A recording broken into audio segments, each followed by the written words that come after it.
هنا في الكادر ده هتكون بداية سلسلة جديدة بعنوان من هو، وهتكون عبارة عن ايه؟ هتكون عبارة عن سير الصحابة رضي الله عنهم وارضاهم، ومواقفهم وقصصهم وبدايات اسلامهم، وكيف تربوا على يد الحبيب صلى الله عليه وسلم، وليه اصلا نعرف عنهم.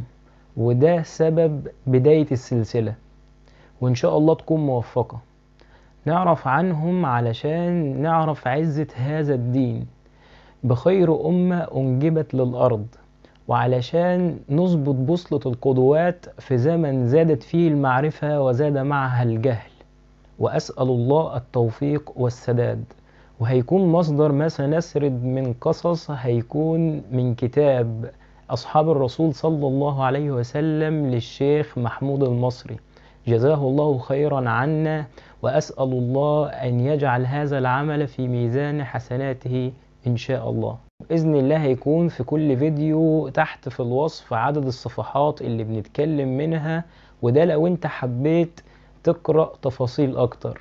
طيب، عارف إن طولت، بس هي المقدمة هتتقال مرة واحدة. وآخر حاجة سؤال: إزاي هتتم طريقة السرد؟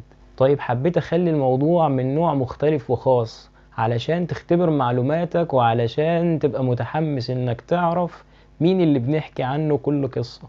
فهنحكي القصة بدون ذكر اسم الصحابي رضي الله عنهم أجمعين، وعلشان تبقى متحمس وعندك نوع من الإثارة والتشويق، علشان تبقى عايز تعرف هو مين، وفي نفس الوقت تقدر تحدد قيمة المعلومات اللي عندك تجاه الصحابة رضي الله عنهم وأرضاهم. وللنسبة الفضول عندهم عالية، تقدر تروح لآخر الفيديو وتعرف اسم الصحابي اللي بنتكلم عنه، وترجع تاني من الأول علشان تسمع القصة معانا.